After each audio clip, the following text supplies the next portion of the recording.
hier, aujourd'hui, éternellement. Béni sois-tu, parce que tu es notre Créateur et notre protecteur. Nous t'invoquons les cœurs pleins de joie, d'allégresse et de reconnaissance pour cette opportunité que tu donnes à tes enfants de venir t'adorer en ces lieux. Reste avec nous et surtout, Seigneur, que ta lumière seule nous inspire dans l'accomplissement de ta volonté et la connaissance parfaite, totale et intime de ta parole. C'est au nom de ton Fils Jésus-Christ, roi des rois et Seigneur des seigneurs, que nous t'avons demandé. Amen. Amen. C'est ma sagesse.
Frères et sœurs en Christ, peuple de Dieu, nous méditons la sainte volonté de l'Éternel telle qu'elle est écrite dans le deuxième livre des Rois, au chapitre 4, du verset 8 au verset 16, et dans l'évangile de Jésus-Christ selon Matthieu, chapitre 10, verset 37 à 42. Prions le Seigneur. Dispose-nous maintenant, ô Dieu, à te contempler dans ta parole source de vie, de restauration, de paix, de joie, de guérison et d'espérance chrétienne dans un monde où tout est noir. Par cette parole, réchauffe nos vies. Par cette parole, redis-nous que la marche est possible. Par cette parole, apprends-nous à compter sur toi pour accomplir la tâche que tu nous confies avec joie et zèle. Parle, Seigneur, ton peuple t'écoute dans le nom de Jésus-Christ. Amen. 2 Rois, chapitre 4, versets 8 à 16. Un jour, Élisée passait par Sunem. Il y avait là une femme de distinction qui le pressa d'accepter à manger. Et toutes les fois qu'il passait, il se rendait chez elle pour manger. Elle dit à son mari: « Voici, Je sais que cet homme qui passe toujours chez nous est un saint homme de Dieu.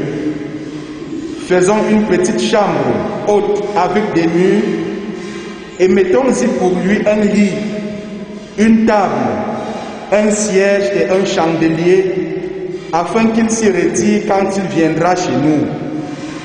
Élisée, étant revenu à Sunem, se retira dans la chambre haute et y coucha. Il dit à Géhazi, son serviteur, « Appelle cette Sunamite. » Géhazi l'appela et elle se présenta devant lui. Et Élisée dit à Géhazi, « Dis-lui, voici, tu nous as montré tout cet empressement. Que peut-on faire pour toi? Faut-il parler pour toi au roi ou au chef de l'armée? » Elle répondit, « J'habite au milieu de mon peuple. » Et Élisée dit, « Que faire pour elle? » Géhazi répondit, « Mais elle n'a point de fils et son mari est vieux. » Et il dit, « Appelez-la. » Géhazi l'appela et elle se présenta à la porte. Élisée lui dit, « À cette même époque, l'année prochaine, tu embrasseras un fils. » Et elle dit, « Non, mon Seigneur, homme de Dieu, ne trompe point ta servante. » Amen. Amen. Fais silence en mon cœur, Seigneur Jésus. Fais silence en mon cœur. Viens et me parle, Viens et me parle. viens et me parle. Ô mon divin Sauveur, Viens et me parle, viens et me parle. Viens et me parle. Ô mon divin Sauveur. Évangile selon Matthieu chapitre 10, versets 37 à 42. Celui qui aime son père ou sa mère plus que moi, dit Jésus, n'est pas digne d'être mon disciple. Et celui qui aime son fils ou sa fille plus que moi, n'est pas digne de moi. Celui qui ne prend pas sa croix et ne me suit pas, n'est pas digne de moi. Celui qui conservera sa vie la perdra, et celui qui perdra sa vie à cause de moi la retrouvera. Celui qui vous reçoit me reçoit, et celui qui me reçoit reçoit celui qui m'a envoyé. Celui qui reçoit un prophète en qualité de prophète recevra une récompense de prophète, et celui qui reçoit un juste en qualité de juste recevra une récompense de juste.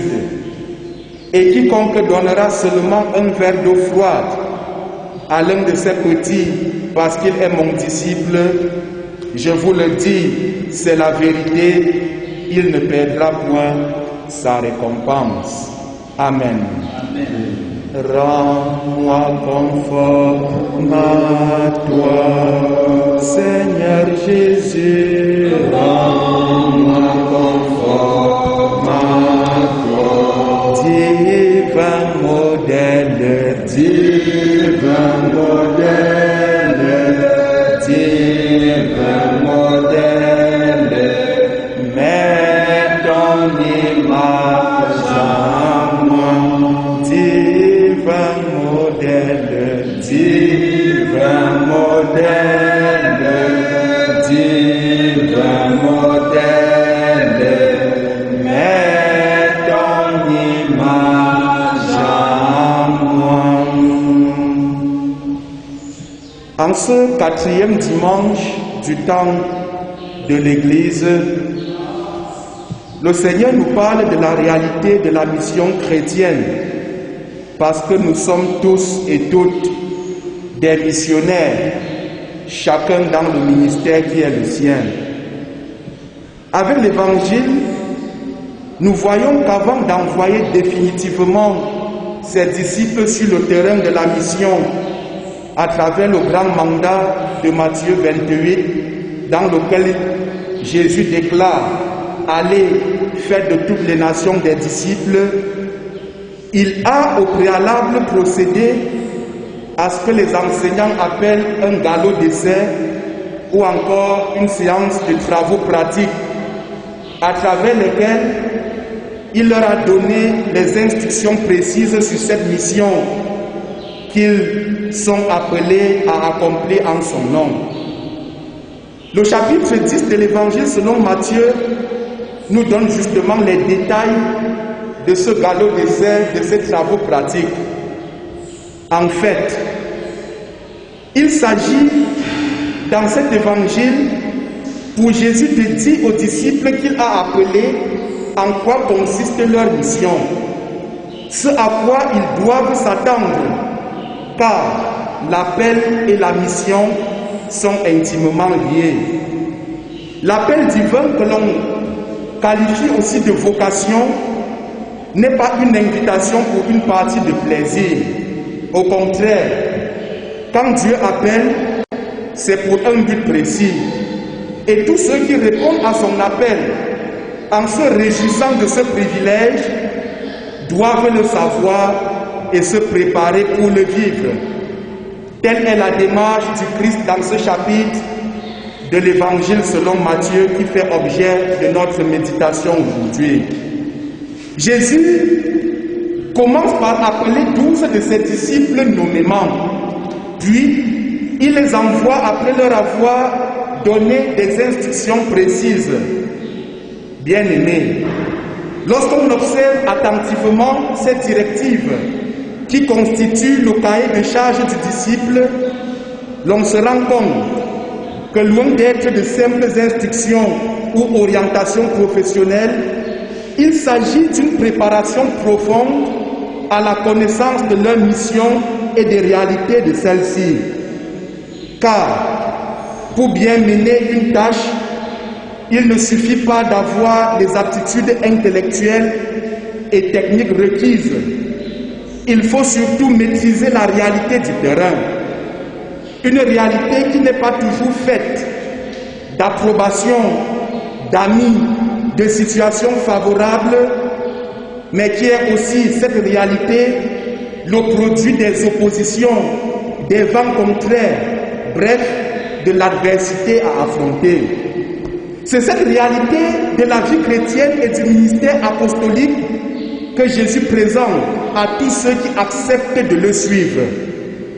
J'imagine que lorsque Jésus s'est mis à appeler les 12 du milieu de la foule des disciples, ceux-ci ont ressenti une certaine joie, une certaine fierté, un soupçon de supériorité par rapport aux autres, ce qui, humainement parlant, est normal. Et c'est ce qui se passe lorsqu'au sein du peuple, dans une structure de travail ou dans une communauté, une personne ou un groupe de personnes est appelé ou nommé. La réaction naturelle, c'est ce sentiment de joie qui, sous des cieux comme le nôtre, se transforme en festivité et en allégeance sans fin que l'on adresse à l'auteur de l'acte de nomination.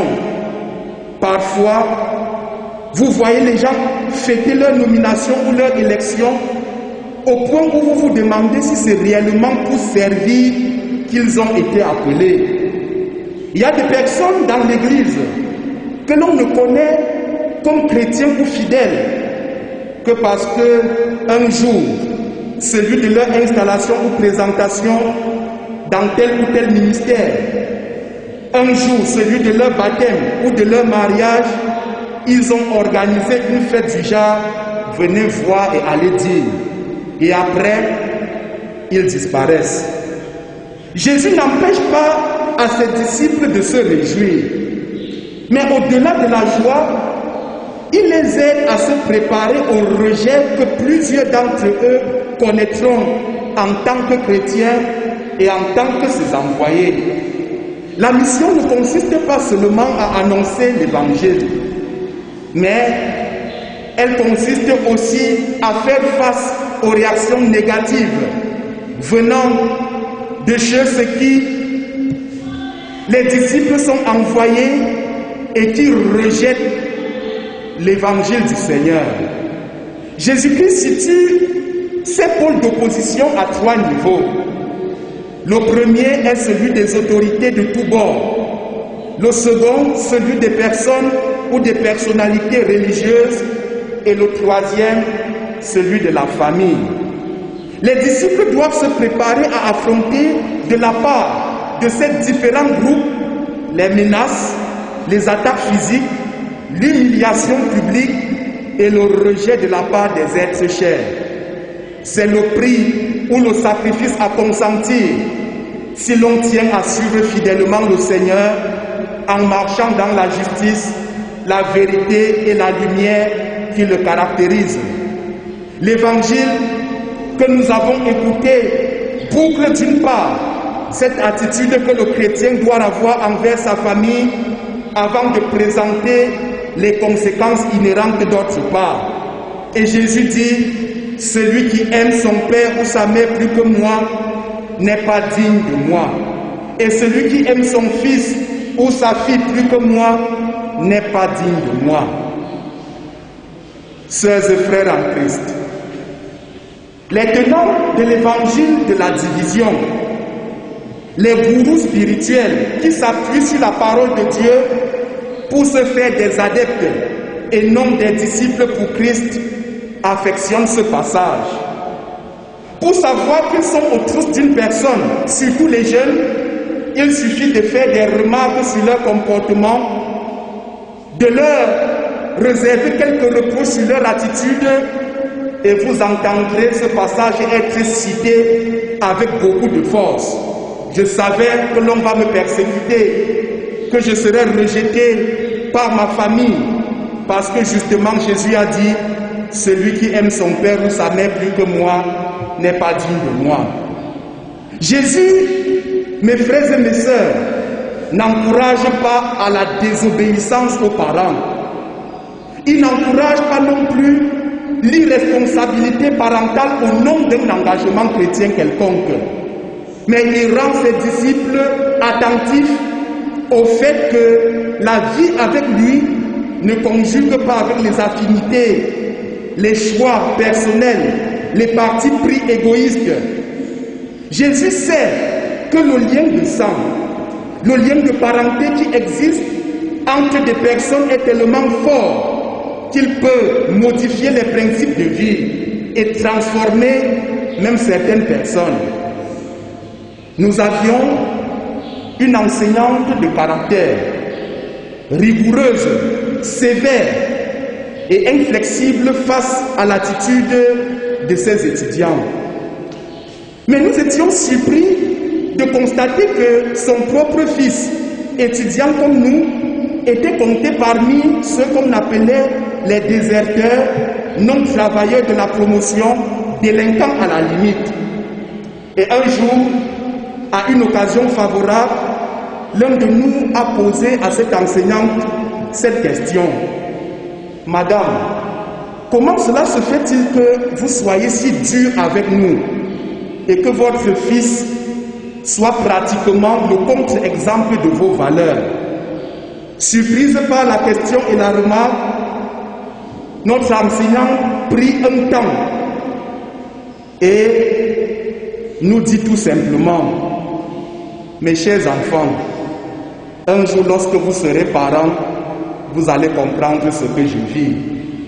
Et effectivement, certains enfants peuvent vous faire perdre la route du Nord, parler seul en route, devenir fou avant que la folie ne s'invite dans votre vie. Tout comme certains parents ayant une grande emprise sur leur progéniture finissent par les étouffer même involontairement. Car ce qui est vrai, c'est que toute personne normale recherche le bien-être de sa famille. Jésus nous apprend donc que tout l'engagement pour le suivre est plus profond que le lien de parenté. C'est un choix qui ne se fera pas de façon simple et qui ne sera pas forcément partagé par les autres membres de son cercle intime. Un choix qui peut engendrer des incompréhensions, des oppositions et des conflits. Lorsque nous nous chargeons de ce choix qui pour Jésus est une croix, nos valeurs, nos principes moraux et nos objectifs doivent aussi changer. Et cela peut justement provoquer un décalage avec notre entourage. Dieu nous demande d'aimer notre famille, de rechercher son bien. Mais cet amour peut devenir égocentrique et se muer en un prétexte pour ne pas accomplir la tâche qu'il nous a confiée. C'est pourquoi celui ou celle qui dit ou qui veut aimer sa famille doit le faire à l'image de Christ et non selon ses propres préférences. Il s'agit avant tout d'apprendre à cette famille, à ses enfants, à ses parents à connaître le Seigneur. Car le meilleur moyen de jouir de la vie consiste pour le chrétien à se détacher de l'emprise des biens matériels et humains que la vie nous offre.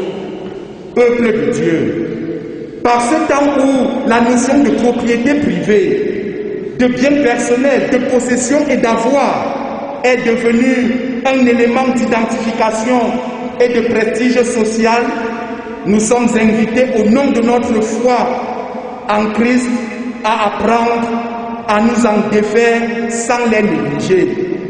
Le Seigneur qui connaît le prix de ce sacrifice nous garantit aussi de sa conséquence glorieuse. Celui qui conservera sa vie la perdra, dit-il, et celui qui perdra sa vie à cause de moi la retrouvera.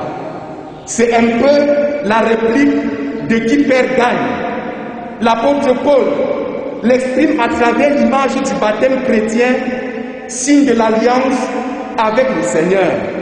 Ignorez-vous que nous tous qui avons été baptisés en Christ, c'est en sa mort que nous avons été baptisés, déclare-t-il. Et qui meurt en Christ, c'est-à-dire qui ensevelit ses désirs, ses fautes, ses choix, ses préférences dans sa tombe, seul celui ou celle-là est digne de ressusciter avec Christ. En d'autres termes, pour vivre la vie du ressuscité, pour recevoir du Seigneur grâce et bénédiction, il faut accepter volontairement de sacrifier ce qui nous est cher. La femme Sunamite de 2 Rois chapitre 4, au temps du prophète Élisée, avait consenti à un sacrifice pareil. Prendre l'initiative qu'il faille offrir un espace de sa maison, une chambre, avec tout le nécessaire pour héberger un inconnu et son disciple. Convaincre son mari afin qu'il adhère à ce projet. C'était un risque, un grand risque qu'elle avait pris, et ce de façon désintéressée. D'ailleurs, on voit bien qu'elle est surprise quand le prophète Élisée lui demande d'exprimer son vœu. Que veux-tu que nous fassions pour toi? Au-delà donc de l'hospitalité classique, cette femme a sacrifié son intimité, sa relation conjugale, ce qu'une personne peut considérer comme précieuse, sa vie, pour offrir au serviteur de Dieu un cadre adéquat pour sa mission. Elle a cédé sa maison au prophète parce qu'elle avait déjà cédé son cœur à Dieu. Elle a donné parce qu'elle s'était déjà elle-même donnée au Seigneur. Et Jésus-Christ, en se référant certainement à son exemple, qui est resté dans la mémoire du peuple d'Israël et qui certainement était bien connu de ses contemporains, dit: celui qui reçoit un prophète en qualité de prophète recevra une récompense de prophète.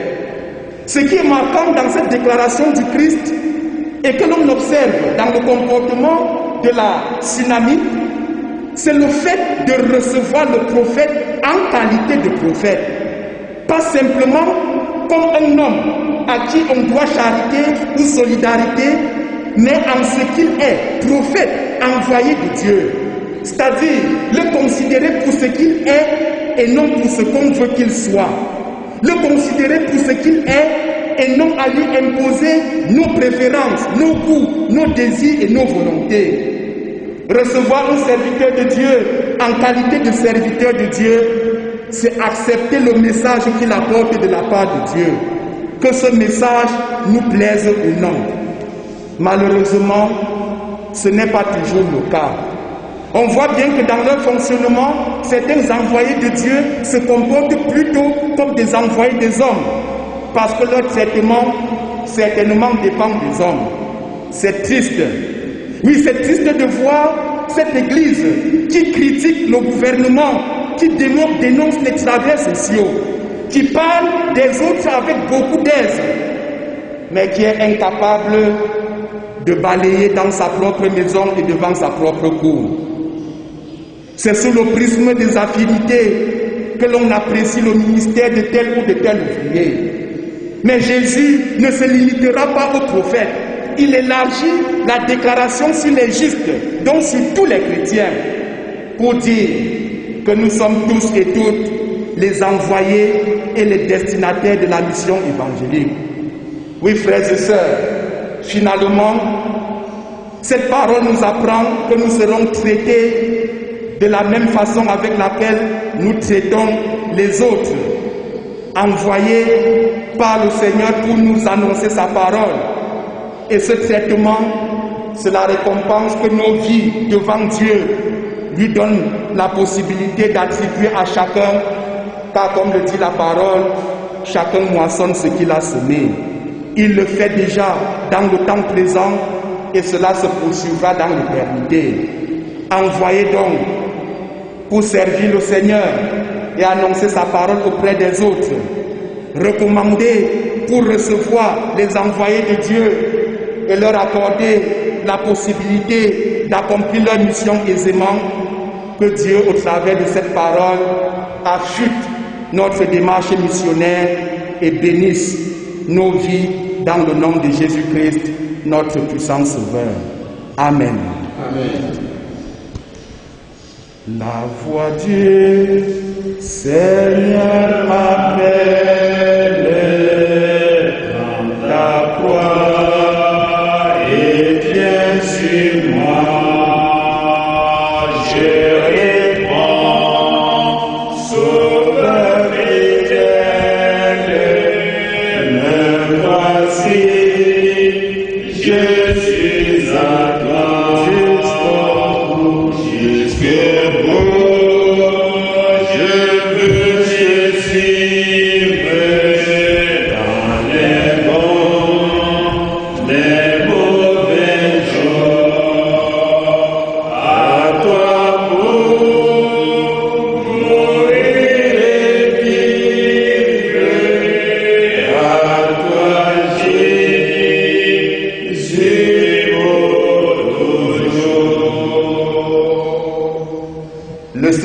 De nous parler par la bouche de son serviteur pour marquer notre adhésion à la parole proclamée. Veuillez vous mettre debout pour la proclamation de la foi chrétienne. Je crois en Dieu, le Père Tout-Puissant, Créateur du ciel et de la terre. Je crois en Jésus-Christ, son Fils unique, notre Seigneur, qui a été conçu du Saint-Esprit et qui est né de la Vierge Marie. Il a souffert sous Ponce Pilate, il a été crucifié, il est mort, il a été enseveli, il est descendu aux enfers. Le troisième jour, il est ressuscité des morts, il est monté au ciel, il siège à la droite de Dieu, le Père Tout-Puissant. Il reviendra de là pour juger les vivants et les morts. Je crois au Saint-Esprit, je crois à la Sainte Église universelle, la communion des saints, la rémission des péchés, la résurrection de la chair et la vie éternelle. Amen. Veuillez vous asseoir.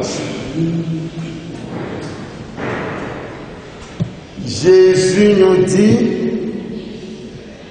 ne vous amassez pas de trésors sur la terre, où la teigne et la rouille détruisent, mais au ciel. Car là où est ton trésor, là aussi sera ton cœur. Puis c'est le moment d'apporter nos offrandes pour le service du Seigneur, ici et ailleurs.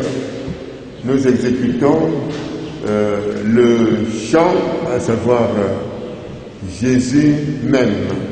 Jésus m'aime,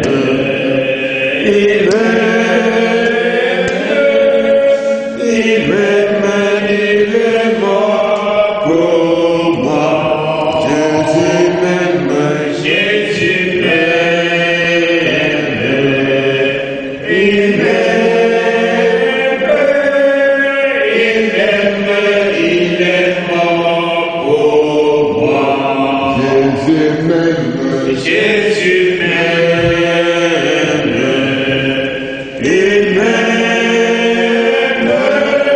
il m'aime, il est mort pour moi. Jésus m'aime,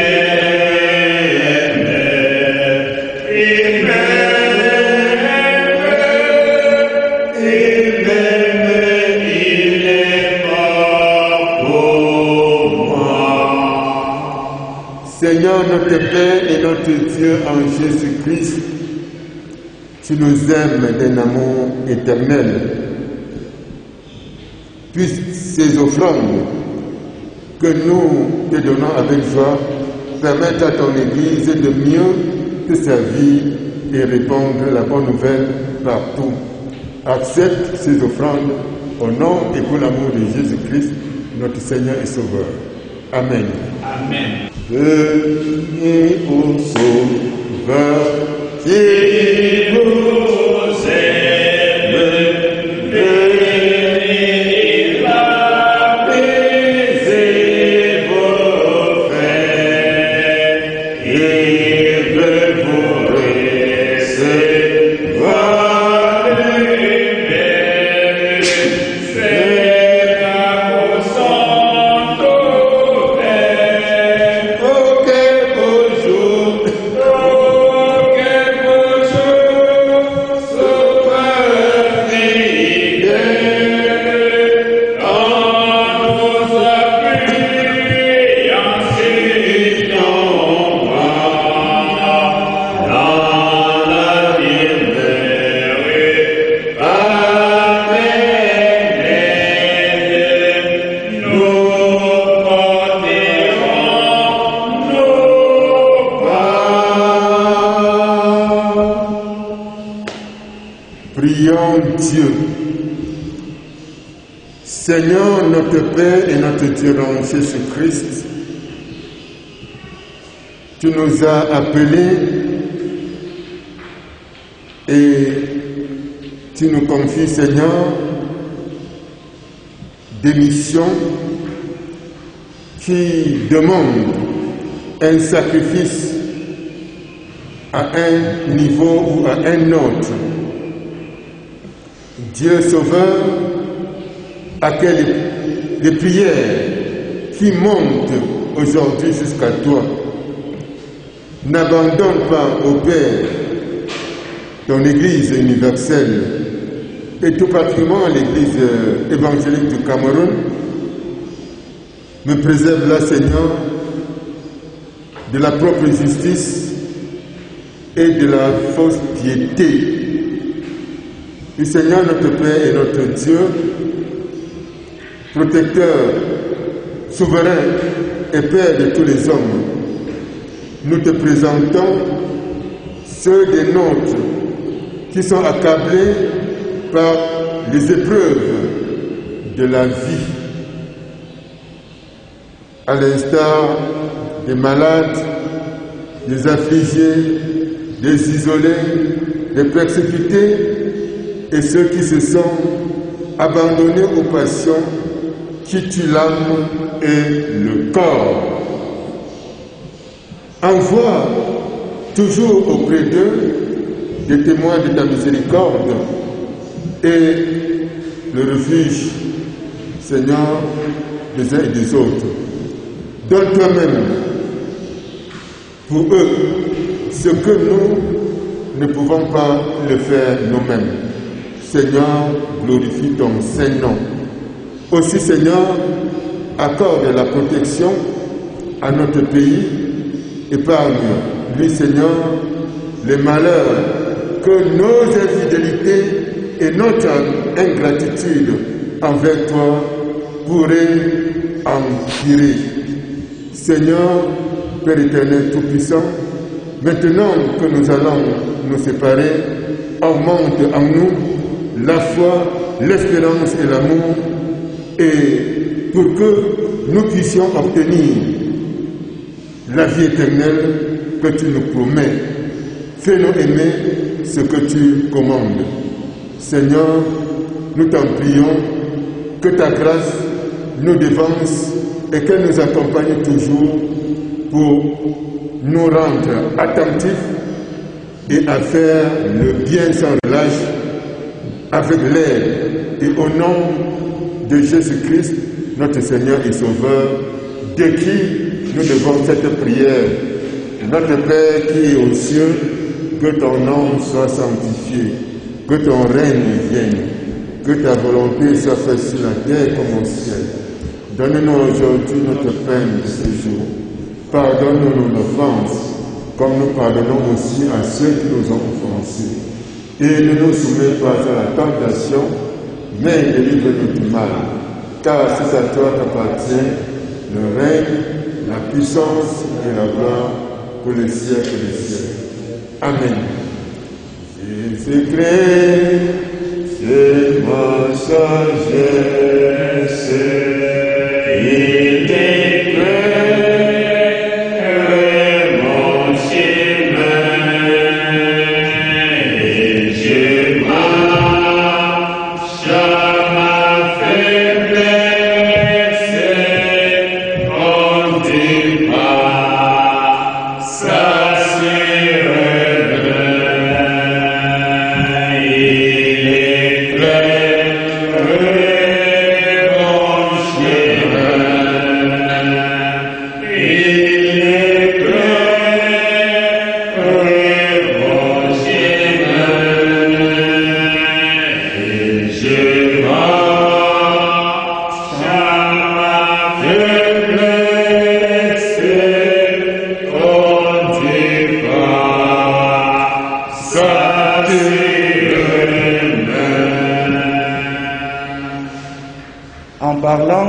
ses disciples et donc à nous aujourd'hui de la réalité de la mission qu'il nous confie. L'intention du Christ n'est pas de faire peur, de décourager, au contraire, de rendre chacun de ses envoyés conscient de ce que, quels que soient les obstacles et les difficultés, sa présence ne fera jamais défaut. Nous sommes donc tous et toutes des missionnaires, envoyés par le Seigneur. Allons-y sans aucune crainte, mais avec l'assurance que, fidèle à lui, il bénira notre œuvre, pour notre joie et pour sa gloire. Fondé sur cette espérance, recevez de la part de Dieu sa bénédiction. Et que le Dieu qui vous a appelé à la nouveauté de vie, la vie chrétienne, vous tienne par son bras puissant et vous conduise tous les jours de votre vie. Qu'il dépose sa paix dans vos cœurs, sa force dans vos bras, et vous ouvre les portes de l'espérance chrétienne. Allez remplis de la présence de Dieu, au nom de Jésus-Christ, dans la puissance du Saint-Esprit.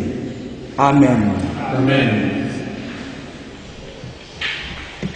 Mon cœur joyeux pleure